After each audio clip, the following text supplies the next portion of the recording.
Hello दोस्तों, मैं हूं आपकी आरजे पनीत और आपने ट्यून किया है KMV radio wow voice of women, बात वहीं जो दिल से निकले। आज मैं आपको एक ऐसी मोटिवेशनल स्टोरी बताऊंगी जिससे आप अपने आप से प्यार करना सीखोगे।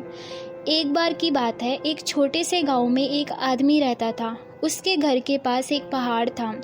यहाँ पर वो रोज़ सुबह जाता और वहाँ थोड़ी देर बैठता और फिर वापस आ जाता।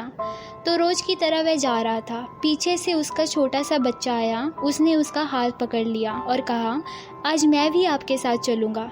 उसने पहले तो थोड़ा सा समझाया और फिर मना किया और कहा कि जो रास्ता है बहुत ही छोटा है और चढ़ाई बहुत ज़्यादा है, इसलिए तुम मेरे साथ नहीं चल पाओगे। लेकिन फिर जब उस बेटे ने ज़िद करी तो पिता मान गया। तो दोनों पहाड़ पर चढ़ने लगे। पिता ने बेटे का हाथ कसकर पकड़ लिया। लेफ्ट साइड में पहाड़ थे और राइट साइड में खाई थी। रास्ता बहुत ही छोटा था और वह पहाड़ की चोटी पर पहुंचने ही वाले थे, तभी रास्ते में एक बड़ा सा पत्थर आया। क्योंकि पिता उस रास्ते पर रोज आता था तो उसको पता था कि वहां पर एक पत्थर है, तो वह साइड से निकल गया। लेकिन जो बेटा था उसका ध्यान कहीं और था, तो उसका घुटना जाकर उस बड़े से पत्थर से टकरा गया। तो फिर उस बच्चे के मुंह से चीख निकली। जैसे ही वह चीखा, उसकी आवाज़ उन पहाड़ों पर गूंजने लगी। इससे पहले उस बच्चे ने कभी भी अपनी आवाज़ की इतनी गूंज नहीं सुनी थी। उसे समझ नहीं आया कि वह हो क्या रहा है। वह थोड़ा सा घबरा गया। उस बच्चे ने कहा, कौन हो तुम? जब बच्चे ने उस गूंज को सुना, उसे गुस्सा आ गया। उसने सोचा, कौन है जो मेरा मजाक उड़ा रहा है?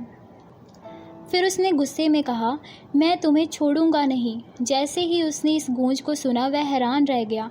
उसने अपने पिता का हाथ कसकर पकड़ लिया और उसने कहा, पिताजी, ये कौन है जो मुझे इतना तंग कर रहा है? उसके बाद पिता थोड़ा सा मुस्कुराए। उन्होंने खाई की और देखा और बोले, मैं तुमसे बहुत प्यार करता हूँ। यह सुनकर वह बच्चा हैरान हो गया। उसे समझ नहीं आया यह हो क्या रहा है। फिर दोबारा पिता ने कहा, तुम बहुत अच्छे हो। यह सुनकर उनका बेटा थोड़ा सा मुस्कुराया और पूछा अपने पिता से, यह पिताजी हो क्या रहा है?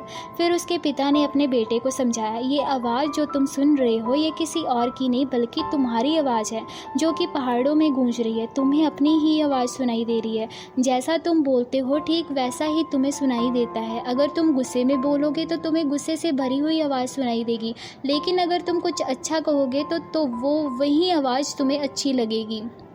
बिल्कुल इसी तरह हमारी ज़िंदगी में भी होता है। जैसा तुम अपने मन में ज़िंदगी के बारे में सोचते हो, यह ज़िंदगी वैसी ही हो जाती है।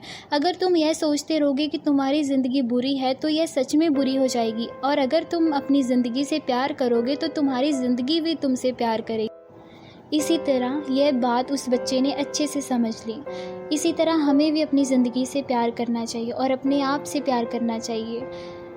आज के लिए इतना ही। हम फिर मिलेंगे हमारे अगले प्रोग्राम में।